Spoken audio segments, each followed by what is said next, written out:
bayebi malamu soko zana posa bana makango bazana parti politique nini oyoka congolais nyonso FCC. Mais chez le one est comme quand même injure. Non, ce n'est pas injure, balobi ko zama na makango, c'est injure. HB Monde Info-TV. Na yoki ke bazalaki ni na mwasi na mobali balancer na ba réseaux sociaux. Mais non, selon infraction, il faut kangama ou pas. Non non, ce qui ko kangama ça sera deux personnes. Et la femme et le monsieur parce que nudité à deux personnes des exposés. Et ça quand nudité à femme ou ils allaient exposer mais avec les messieurs héritiers exposés. S'il y aura une condamnation, c'est deux personnes. HB Monde Info-TV. Toujours on a loi mais tu comment Jeep et Kenek et CPRK tu peux balou. Ba monique ezala ki vie privée batunde basakani na bango batiki bango. Madame. Olandi yolobi au Madame. Comment HB Monde Info-TV vous informez à chaud de makambo na biso avec le boss Igo HB bato sate kwani. Allez, check. Bonjour nos chers internet, bonjour nos chers téléspectateurs et pourquoi pas à tous les amoureux, surtout il y a HB Monde Info, en tout cas télévision, Kopesibino, Mbote Mingi, dernier toujours vous allez constater Ngaï, votre humble servante Jessica Tipo, Nazali Awa, na siège, il y a UDPS, Jessica Wapi, Ndeko, Trésor Lumbi, Oazali Lelo, invité Nabiso, a invité Biso, na siège, il y a UDPS. Là directement, je salue mon boss, Igo HB, Papa Nanaël Window, en tout cas là où vous êtes, en tout cas mes salutations à vous et mes salutations pourquoi pas à toute la famille à comme campé que s'est présenté non naïe ou soit prénom naïe il y a solo ezali Trésor Lumbi mais surnom naïe ezali Abe Cholé mingi mingi yemoko à se présenter mbote monsieur Trésor mbote grande dame mbote na peuple congolais ba nyoso balingaka la République démocratique du Congo tozali en direct ya siège ya IDPS na moko ya bino boyebi na kombo ya Abe Cholé na zam permanent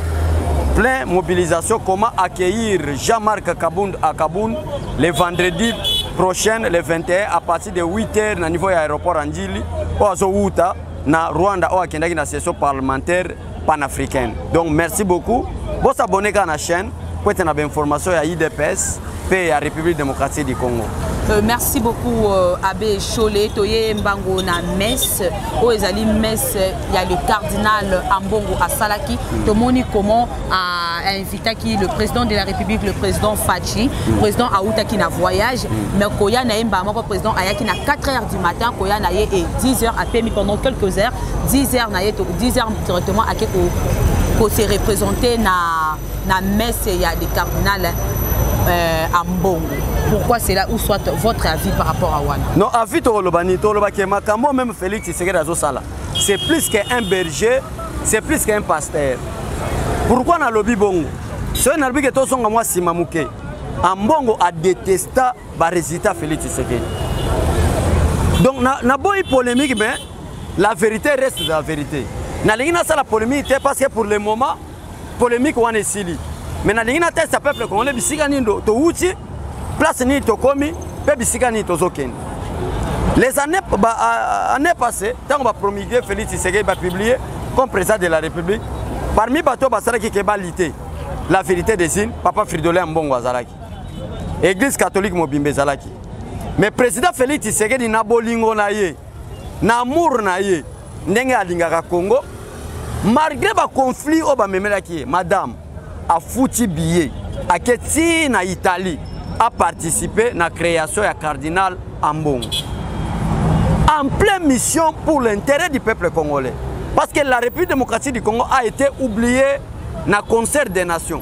Félix Tshisekedi a voyagé pour récupérer que Congo, tant qu'on va décider de faire le monde, va faire la République démocratique du Congo. Mais à qui voyage, je dois rentrer dans mon pays pour honorer l'un des fils de la République pour créer Metz dans le stade des martyrs. Mais madame, sans polémique, si Félix Tshisekedi n'était pas présent, stade de Lingé Betampiaka, si on a battu belé pour la mobilisation de Sotokendaki. Et Robert Tampiaka comment? Parce que déjà Metz ou un catholique va déjà battu sa stade. Et Robert Tampiaka. Mais ça là qui a marché à comité laïque. Si on a qui battu Babima qui belé, ça là maintenant comparaison et marche na bango basala qui na IDPS à soutenir ka Tchombela. Bana Babima qui belé. Bino pe bosala qui marche, to moni comment boule beta qui to moni comment battu bazala qui muké. Tiens, battu bazala muké, tete on solo ba muké mais battu bazolo anda ba osilika. Parce que battu bazala qui est belé na degré au saranate. Place au ngai na zali. Place au yoka son azali. Place au pasta gili azali. place au président parlement de Bouba Gilles Baza to sali mobilisation ndenge to sala lelo parce que lelo na so memaka yo to so kende na tiango moko yo moko mona na Pascal degré nini ba koyambela biso pour la mobilisation koyamba Jean-Marc le 21 parce que ba média etambusi ke akufi ba média etambusi ke akwei donc ça ba message à lokuta to lingi to prouver na monde que ce qui Félix Azate et ça na bateau pe ba rozala ndé yango to kindio yamba comment on peut toujours na kati ya messe comment le président Fachi a remetté qui au ezali cadeau et pas il y a le cardinal Ambongo appelle ça qui est voiture appelle ça qui est jeep pour nani cadeau à Bongo cadeau parce que alinya honoré a honoré du fait que mutasa cardinal na honoré na nini muta comme serviteur de Dieu atiki masumu atiki ekobo alinya banda kote ya batu sango malamu na ko honoré na nini na sombele jeep moko VIP type moko climatisé apesi oyo cardinal depuis azala mo seigneur ye moko alela ke na zwa jeep aboyete donc Félix Tshisekedi papa amour papa bonheur. Qu'est-ce qui se passe ou soit qu'est-ce qui se cache derrière son amour?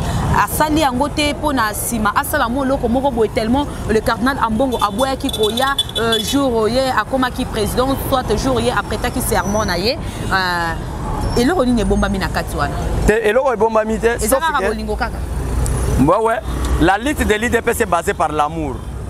Chaque combattant IDPS a identifié un amour.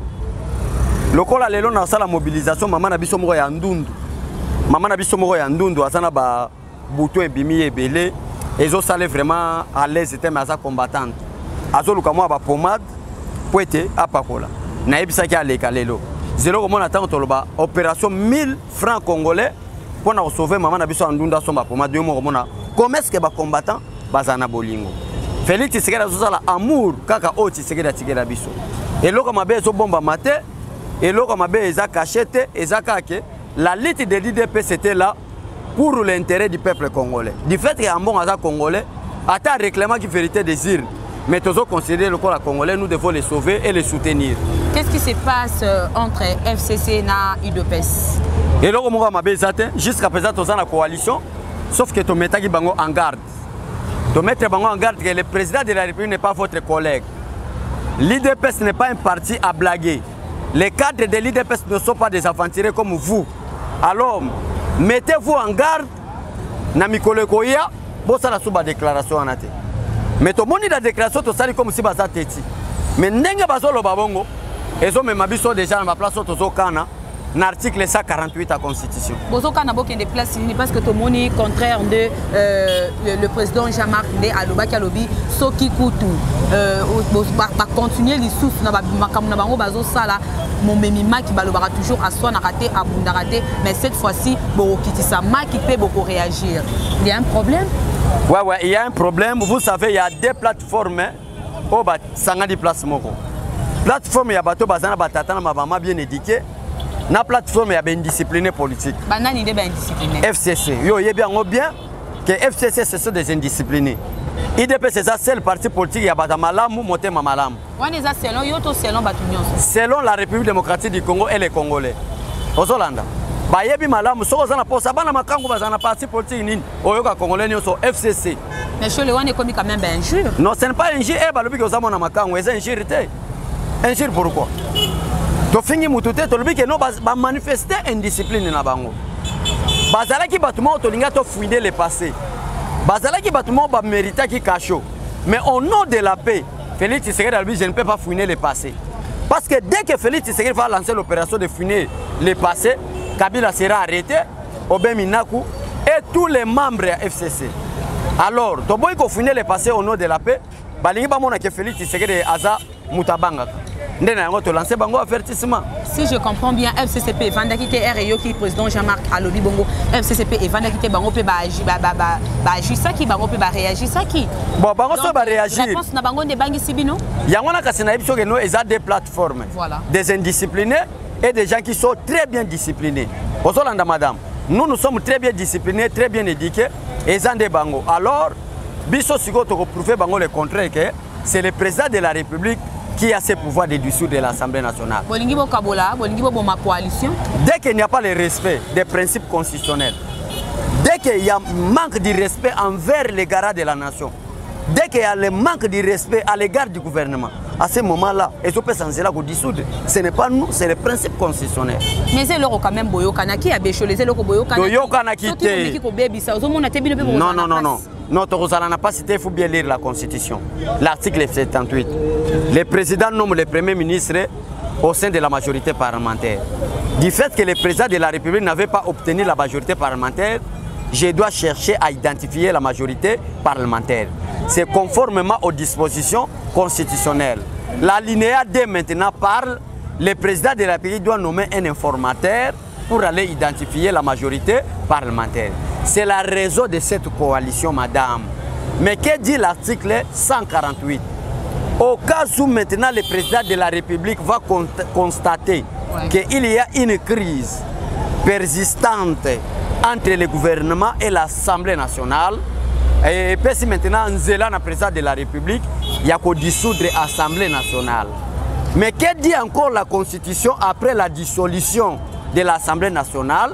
C'est après 60 jours de la dissolution de l'Assemblée nationale, la CENI va organiser les élections maintenant des députés nationaux. C'est clair, ce n'est pas un problème au Bourgogne grave, et c'est un problème à crise. Mais en Gouana Bozolou, qui est la présidente Maman Janine Mabunda Makambu, il y a commis menacé. Non, Maman Janine a un problème, tu as menacé. Mais à cause de la menace, Mokolo, à cause de la moussala contre le peuple congolais. Mais comme il menacé, il y a UDPS, comme il y a UDPS. Non, non. Bisoto boy comédie. Ceux qui ont posé la comédie, Saï, à la comédie dans la vie de loin. Bisoto ça la politique. Bino Moko, Bobimi Saki, Madame Jani Mabunda comme président na Bino majorité parlementaire. Comédie, on a tout constaté. Ceux qui ont posé la comédie. Baluka Bato, la théâtre. Comment qui ministre Doli Makambo, le monsieur Doli Makambo, comment va condamner 10 ans de prison? C'est à vous maintenant la presse d'apprécier le travail du président de la République. Depuis le Congo, un ministre n'a jamais été condamné. Et comme la liberté provisoire. Et si vous commentez, c'est tout y est. Même la Bible le dit que non, la loi, donc des connaisseurs des lois sont frappés doublement. Donc bateau bazana ba connaissance à Mibeko. Punition na bango ezalaka fois 2. Donc 10 ans makambo po monango ka 10 ans té. Et comme à 20 ans ou soit comme à 30 ans. C'est l'état des droits. Nul n'est censé ignorer la loi. Madame peut-être poser question à ministre de la justice pour éviter quel est le rôle des ministres de la justice, des ministres de l'Intérieur. Au sein du ministère de l'Intérieur, il y a les services qu'on appelle la police nationale. Voilà. Au sein du ministère de l'Intérieur, il y a les services qu'on appelle la Direction générale des migrations DGM. Au sein du ministère de l'Intérieur, il y a des services qu'on appelle l'Agence nationale de renseignement. L'agence a un rôle selon la Constitution. La protection des personnes et de leurs biens. Mais Doli Makambo, comme ici, ministère intérieur, n'a conformément à la disposition constitutionnelle, la tuerie des personnes et de leurs biens. Or que la Constitution est claire, nul n'est censé ignorer la loi. Du fait qu'il y a un ministre, il sera condamné doublement. Donc, vous avez un calme, quand un partenaire va soutenir le président, Azo Kitana Bandunduville, jeudi. Nous avons une base à Batebele, pour soutenir les moyens de transport, pour être comme à Bandunduville, tout ça la mobilisation avant jeudi. Parce que biso total ko na babiloko Tshisekedi tolia. Dès que zo loba na Bandunduville, bato ba changer makanisi, ba Rolanda président Félix Tshisekedi. Donc Félix Tshisekedi à Bandunduville c'est jeudi pour na relancer opération chemin de fer dans toutes les 26 provinces de la RDC. Même dans le village natal Nayo. Chemin de fer relève. Tomoni Likambo, j'espère que vous avez bien notre chanteur Héritier Watanabe. Héritier Watanabe c'est un autre frère congolais. Azak membre UDPS c'était Azali artiste et musicien. Azali artiste et musicien, mais Likambo et l'équipe, j'espère que vous avez vu la vidéo. En tout cas, dans l'andité, mais Nayo qui est Babilo, moi l'équipe dans la vidéo, moi personnellement dans l'andité. Je vous dis la vérité, moi je suis madame, je suis un homme politique. J'occupe de la politique congolaise. Mais c'est trésor. J'espère que Oyoki déjà Likambo ya vidéo wana. Mais par curiosité pe na koyoka wana, waki mwa kude yo moni. Na curiosité na monité, mais na curiosité na yoki. Na curiosité oyoki nini. Na yoki ke bazala ki ni na moi na mobile balancer na ba réseaux sociaux. Mais non, selon infraction, il faut kangama ou pas. Non non, ce qui ko kangama ça sera deux personnes. Et la femme et le monsieur parce que nudité à des personnes des exposées. Et ça, quand nudité à femme, ils allaient exposer, mais avec les messieurs héritiers exposés. S'il y aura une condamnation, c'est des personnes. Vous voyez que Nations Unies, je parle des Nations Unies. À vous publier nombre de bâtiments sur Bazanamokil. Toza, 7 milliards, quelque chose. Si 7 milliards, il n'y a que des femmes qui occupent 6 milliards, 6 milliards, 5. Il n'y a que des femmes qui sont dans le monde entier 6 milliards. Les hommes, nous sommes que 2 milliards, quelque chose. Alors, c'est-à-dire, cela veut dire quoi? Nations Unies appelle cette instruction aux femmes de bien protéger les hommes. Parce que toute ça, richesse mondiale disparaître dans le monde. Je voulais dire par quoi là? Quand les Nations Unies, ça les calcul, le but est bateau et 2 milliards. Sur 2 milliards, na 2 milliards, 5% baza mibali o baza na prison. 10% bazali mibali oyo baza na misala te. Ozolanda. 2% baza mibali oyo baza analphabète. Alors, donc ceux qui mibali baza vraiment normal baza célibataire, toza déjà à 800 000. Donc toza richesse à protéger, ce n'est pas moi ceux qui sont condamnés, pas condamnés à Bécholé, mais condamner les Nations Unies dans le rapport. C'est l'erreur d'une femme. Vous les femmes, vous ne voulez pas se protéger vous-même. Bino Bassi. Bino Morona Bomilinga Nakate. Dans le Congo, et les femmes et les hommes qui sont nombreux, ce sont des femmes qui sont très nombreuses. Mais vous êtes incapables de respecter le mot de vous les femmes, le mot des chefs de l'État. Nous, des femmes, nous voulons qu'il y ait 70%. Il y a Bassi au sein du Parlement. Vous êtes incapable de se voter bino na bino. Président de l'Assemblée nationale à Zanani. C'est par l'exigence du président de la République, Félix Tshisekedi, qui a imposé à la majorité parlementaire. Mais déjà, c'est une femme ou non? C'est une femme, mais par imposition du président de la République. Si c'était vous seulement, Janine Mabou n'allait pas être la présidente de l'Assemblée. N'est-ce pas qu'il y a la majorité? La majorité où? N'est-ce pas qu'il y a la majorité de la femme? Ouais, non, non, il n'y a pas. Non, non. Non, il n'y en a pas. Il n'y en a pas. Il y a une majorité, il faut publier. Non, quel est le problème? C'est là une photo qui s'est. Oui, puis il y a un politicien qui a évité. Entre les femmes. Non, non. Héritier, c'était M. Congolais que je connais bien avec cette dame-là. Nous devons les protéger tous les deux. Et la dame et le monsieur. Ils ont mérité protection à Bisson. Mais le problème, s'il y aura une condamnation, et le sexe, il y a monsieur, et qui est exposé, dans le sexe, il y a madame, et peut exposer. Donc s'il y aura une condamnation, c'est-à-dire on va condamner les deux personnes, parce qu'il est interdit de voir la nudité d'une autre personne. Et nous, les autres qui ont fait. Effectivement, aujourd'hui, toujours on a loi, mais comment Jeep et Kenek et CPRK, Jeep et Balou. Monique, qui vie privée, Batunde Basakani na Bango. Madame, Madame Jessica, la question de parler et d'expliquer au peuple congolais que c'est pour la première fois en République démocratique du Congo qu'il y ait un ministre en fonction arrêté.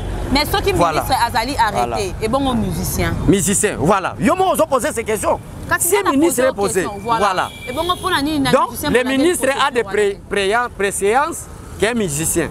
En d'autres termes, dès que le ministre est arrêté, c'est-à-dire le musicien contre le côté, par le côté de l'autre. Donc, ça qui va payer liberté provisoire. Parce qu'il n'y a pas une infraction consommée. Mais liberté provisoire, on a mis comment il n'y a pas une infraction consommée jusqu'à présent. C'est clair.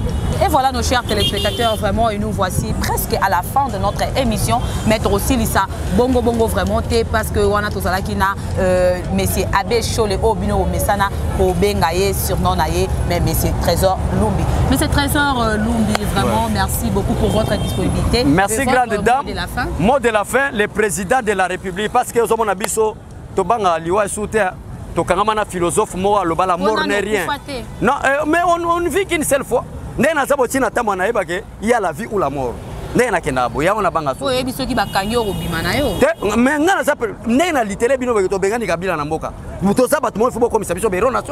Parce que vous restez à la maison. Quand on nous Kabila est un étranger qui est venu vous diriger seul les combattants de l'IDPS.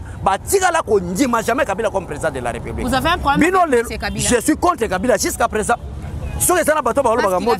Parce qu'il est l'étranger, comment il peut venir diriger la République démocratique du Congo? C'est clair. C'est un sujet rwandais. Il y a Etienne Kabila. Alors voici les vrais fils de Laurent Désiré Kabila. Madame, en français, dès qu'on parle de vrai, c'est-à-dire il y a des faux. Alors, s'il y a des vrais, qui sont des faux? C'est Jeannette Kabila. Si on a bien bandelo Soussou, na Joseph Kabila. Si on a bien bandelo histoire ya Afdel et Ozabi Sota. Afdel a bandit rébellion en 1997. Par comme il a vu la Kinshasa le 17 mai 1997, pas votre Kinshasa. Mais en 1997. Le 17, Babandi en 1996, comme il a Kinshasa le 17 mai 1997. Mais avant, comme on a vu la Kinshasa, madame, Moutou Azalaki en tête, il y a Afdel. Comme on a dit, mais c'est Ngandu. Ozolanda. A eu appui, il y a Rwandais, il y a Angolais, il y a Namibien. Bosunga bisoto benga na dictature na République démocratique du Congo. Zaïre à l'époque, Basungi. Mais avant, comme on a vu la Kisangani, Laura Désiré Kabila fit le porte-parole de l'AFDEL. Ngandu a comme on a Laura Désiré Kabila en tant que porte-parole, mon frère. Toluka mweto yo kana vato kota na vila Kisangani. Toyebisa ba Rwandais bazonga. Petite histoire pour peuple congolais comprendre. Laura Désiré lokola zaki mutu moko kipide, muyibi mbongo trop. Même loke boma kipide. Tozolana. Akeko trahir ndeko Ngandu na Kagame. Ketala Laura Désiré Kabila za la boule que era kokoma na Kisangani abenga na bino. Ngandu amona Kisangani te babomai. Mais c'est j'arrête par là. Babomiye. Maintenant, il impose Laura Désiré Kabila. Tu as sala yo président, il y a Afdel. Mais avant de ça, le président Afdel, du fait que papa ya Kanambe, oh bino na Kongo benga Joseph Kabila komba bagatange, mais comment c'est na Rwanda. Papa na ele kola fukufa pona époque Zaïre. Ça là nous c'est possible au présenter moi na oyo na ville ya Kisangani, le kola fils légitime na yo. Ndio mona ki meeting ya Laura Désiré na Kisangani, bazo présenter Joseph Kabila comme fils légitime. Or que ça qui plan pour la balkanisation. En bref, tango babotolo Kinshasa le 17 mai, Laura Désiré Kabila devrait prêter serment en tant que président de la République au chef-lieu des institutions qu'on appelle la ville de Kinshasa. Na s'autoproclamé qui na Lubumbashi parce que Aba Rwandais lui est raison kita avant prestation à serment to bomaye pour Joseph Kabila a comme président de la République. Ça c'est deuxième exemple. Troisième exemple. Après un mois, Etienne Tshisekedi wa Mulumba a joué Jaguar. C'est un grand hôtel. Aki on a Laura Désiré Kabila. So on a soko sayo, tuna madame Chantal Kanimbo, muto atuna Etienne Tshisekedi. Alors bien que nous na frère nanga comment la réorganisation de la République démocratique du Congo. Ako on a grand hôtel, akuta na Joseph Kabila. Joseph Hippolyte Kanambe baza obenge seriwana. James Kabarebe, Bizi Makara. Bugera. Bango nyoso na kati. Tango ba komi na kati kuna pour chiter, ba empêcher Tshisekedi wa Mulumba ke moyo mona Laurent Désiré Kabila bimite exact. Tshisekedi a bimi Chantal Kanimbo maintenant a posé Tshisekedi des questions. Mais Etienne, avez-vous rencontré votre frère? Je réponds à Tshisekedi wa Mulumba. Mon frère est entouré par des Rwandais. Donc, pour le voyez que non jusqu'à présent et peuple congolais va on n'est pas en coalition avec M. Kabila. On est en coalition, non avec un individu. Luka, mais on est en coalition avec des plateformes qui ont obtenu la majorité parlementaire. Donc merci beaucoup. Le la guerre on a biso de G bandi, balukaka koye bandeni to ko appliquer article 148. Ils ont déclaré guerre comment à Bécholo, ils ont déclaré guerre. Comment El Jamark a lancé awa. To salaki alobi ke bataille c'est bon yo ko na nager.